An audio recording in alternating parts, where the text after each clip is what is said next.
Am revenit în direct pe zf.ro pentru o discuție despre sectorul fintech pentru companii în România și despre care sunt provocările pentru companiile românești, pentru IMM-uri atunci când vine vorba despre trecerea granițelor, despre extinderea regională și, de ce nu, internațională.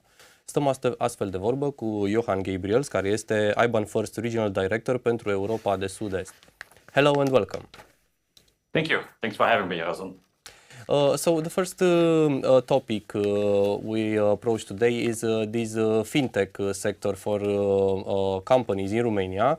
So the first question is how has the fintech market in Romania performed in recent years?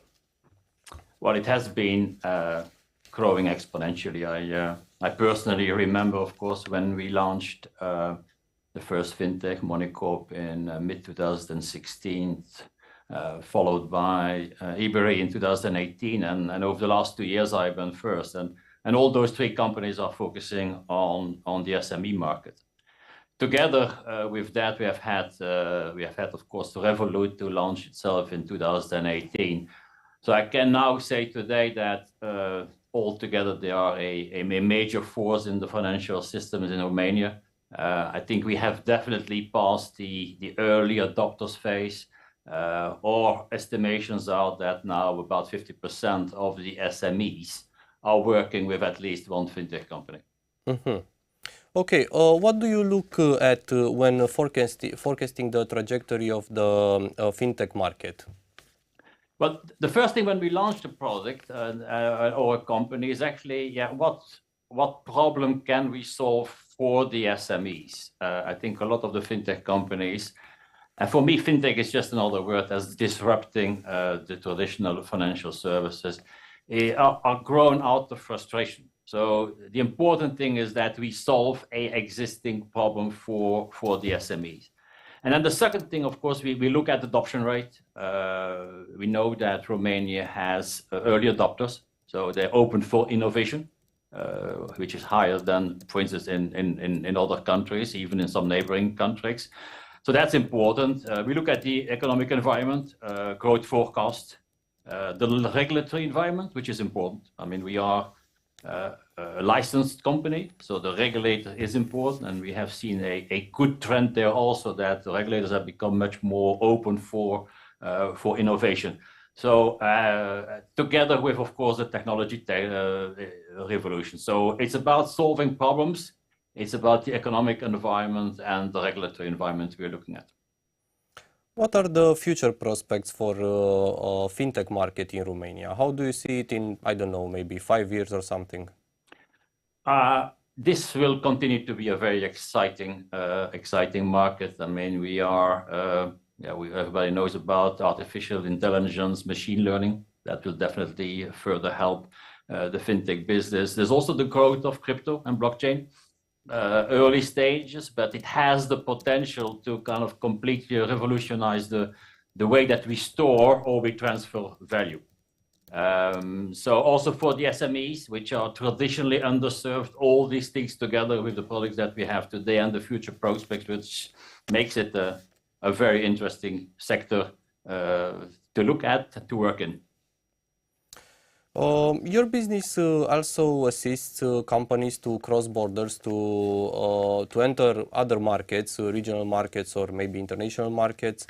So the question is, how do you perceive companies from Central and Eastern Europe and what challenges do they face when expanding the borders? I mean, do you see in recent years more increasing the number of the companies which are crossing borders from Romania to, I don't know, Hungary, Poland and so on?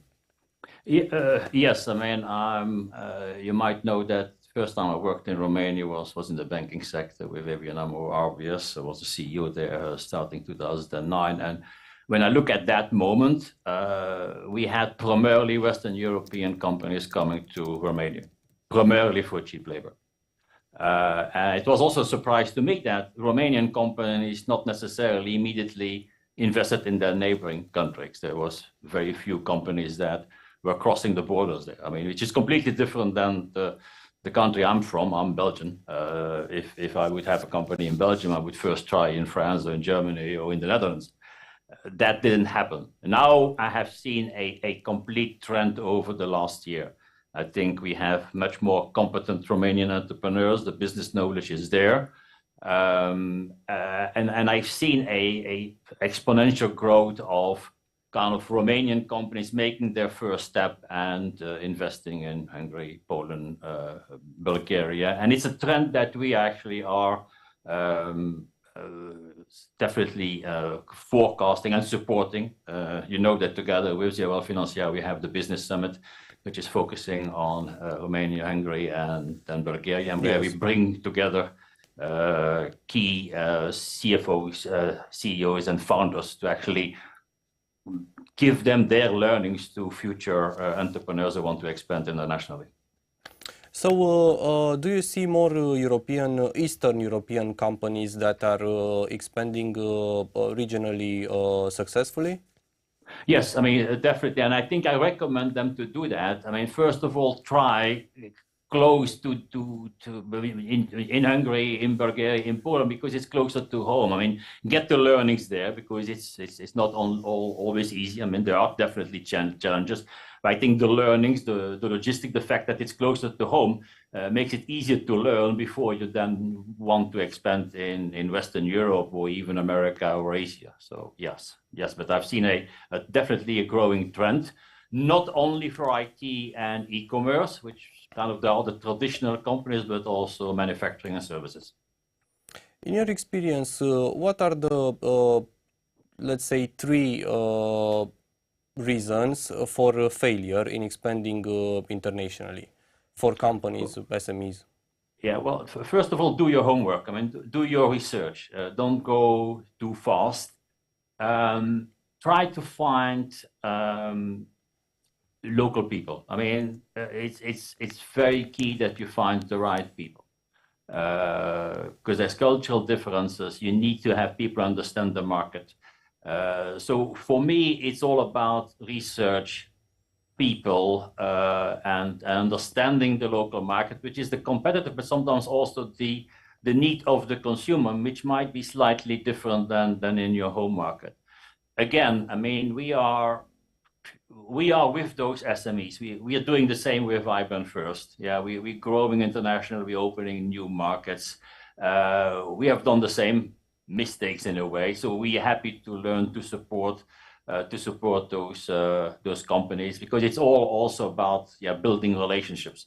And then give yourself some time. I mean, success doesn't necessarily come overnight, but don't give up, because it's clearly it's a major step in also the valuation of your company. I mean, if at a certain point which everybody I think wants, grow their company, make it more valuable.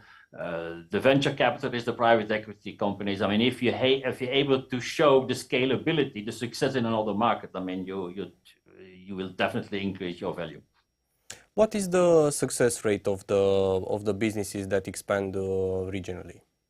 Look, it's very hard to put a percentage there, but I think to your question, what makes it successful is really the people. I keep on. It's strange, because obviously we talk about fintech, and I'm kind of pushing on people. But I think both of them are working together. I mean, you cannot do the one without the other. Give it some time. I mean, listen, build relationship, and ask for help. I mean, you would be amazed how people want to support you, build it. So the success rate is relatively high if you have done your homework before. So the key is doing your homework and to find the key partners in. Yeah. Okay. Yeah, and indeed, I mean, it can be partners, or it can be your own people that you are recruiting. Sometimes that's also kind of a choice you need to make. You might kind of first try to work with a partner to better understand the potential. But give yourself some time. Don't try to make it an overnight success, but because those normally don't happen. In this context, with giving yourself some time, what are the challenges that arise in execution of business plan after you established your business there? Yeah, well, look, I mean, first of all, you need to manage a workforce remotely.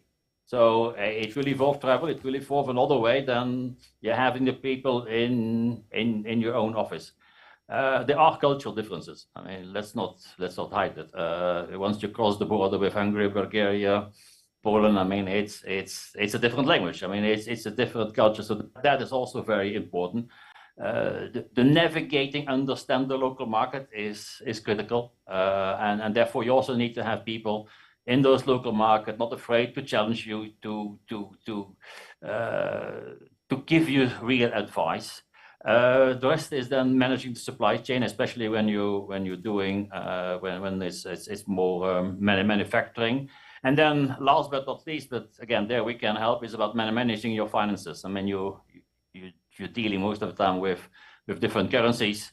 The whole payment infrastructure, international payment, is completely different than local payments. So all these things are important because ultimately it's about managing your cash flow. A lot of companies are still failing because of a lack of cash flow. So from that perspective, it's important that you keep on managing that. Okay, let's talk a little bit about iBanFirst. What it is, what is its current activities, in which countries are you present? So iBanFirst is originally a French, Belgian fintech company. We started in 2013. Our license is in Belgium, and we passport out our license to the other EU countries. We're now in 10 countries, so apart from France, Belgium, Germany, Netherlands, we also in Spain, Italy, Romania, Bulgaria, Hungary, and we also made a small acquisition in the UK. So we're now in 10 countries. The plan is to expand further. The plan is to become, we'd say number one or very important in Europe in the first instances. What we are doing is actually to support businesses to grow international, and we do that through payments, international payments, and products that protect you against currency volatility.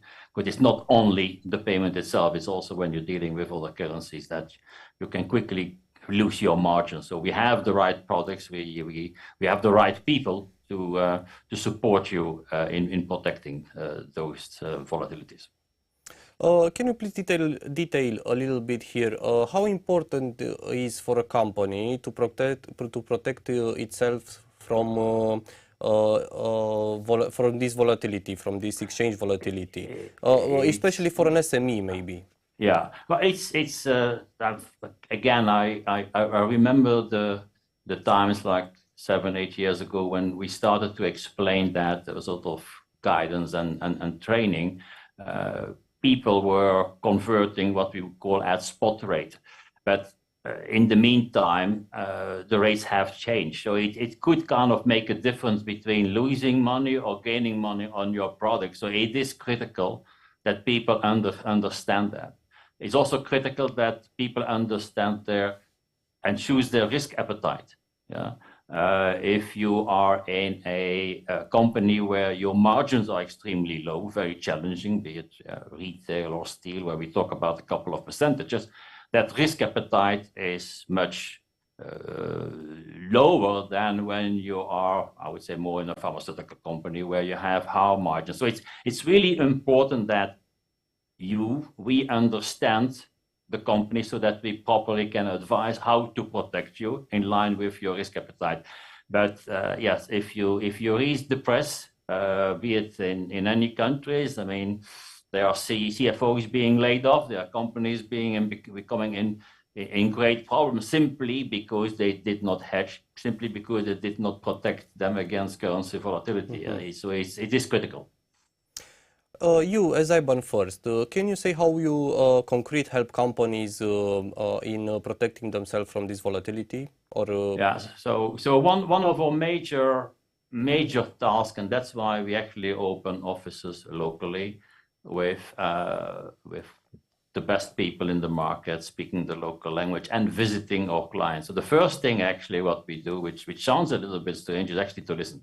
So we listen to our clients. We're trying to understand our clients, and then we're trying to give them the best products for their business. Every company is different. I mean, this is different versus a private individual. If you are a CEO, founder, CFO of a company, you want somebody to support you who is there to give you the right product. So it's all about creating the relationship, understanding the client, so that we can support them in the best possible way. That's how we work.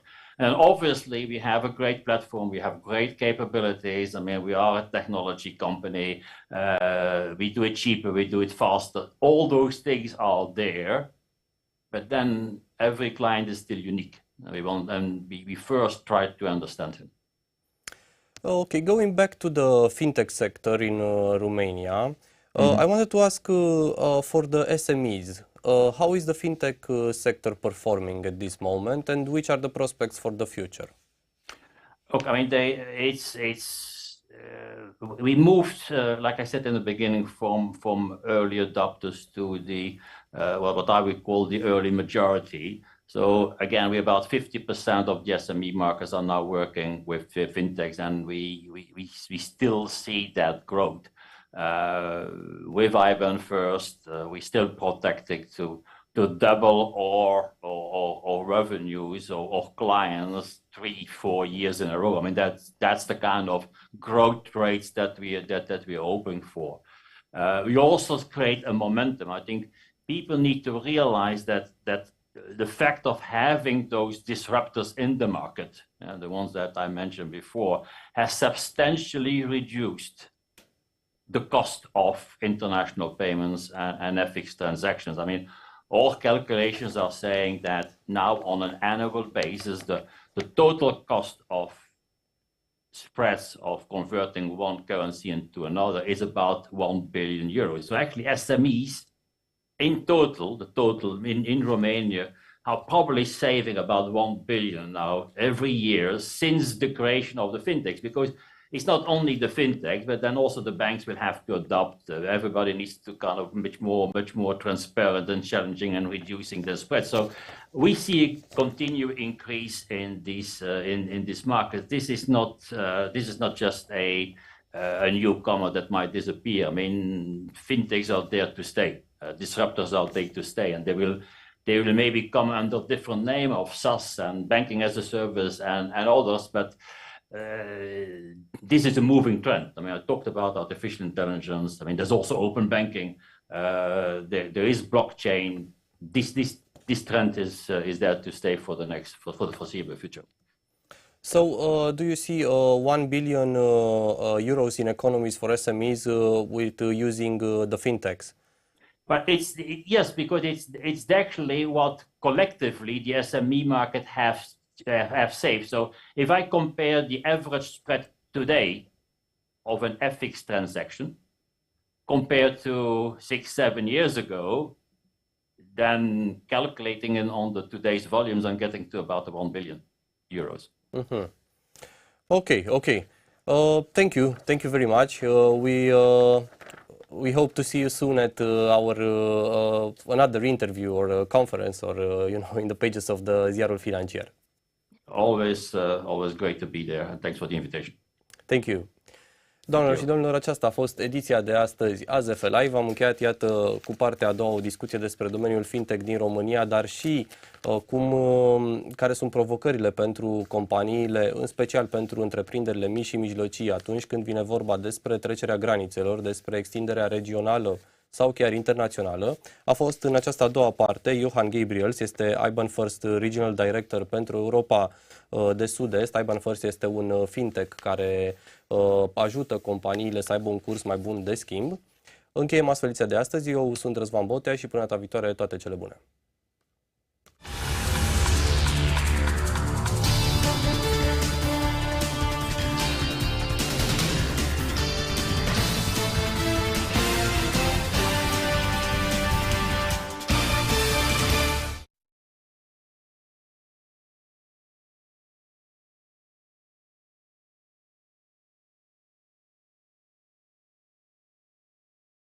Știu ce spun. Rusia și Africa s-au pus la masa discuțiilor la Putin acasă. Le-a promis cereale gratuite până la 50.000 de tone. Biden a promis miliarde de dolari. Nu cred că valorează atâta. Știu ce te interesează. Incendiile distrug Europa, pădurile sunt mistuite de flăcări. Mai bine te duci în Norvegia, acolo sigur nu vor fi incendii. Știu cum să te fac curios. Salutul nazist și desenele cu sfastică sunt practica de zi cu zi la un liceu din orășelul Burg din estul Germaniei. Profesori cărora le e frică să mai vină la ore, da? Știu cum să te emoționezi. O femeie a născut pe trotuar în fața spitalului din Urziceni. Să nu fii primită în spital. Nu poți, în secolul ăsta. Este o situație înfiorătoare. Știu să conving. Senatul american a aprobat strategia pentru Marea Neagră, o mare pe care rușii o consideră a lor, Americanii de fapt încearcă să le reamintească Marea Neagră nu este un lac rusesc. dar nu este un lac american. Știu să câștig. Pe X te-am De-aia câștigat, Alex, pierzi. măcar undeva. Știu, deci știi.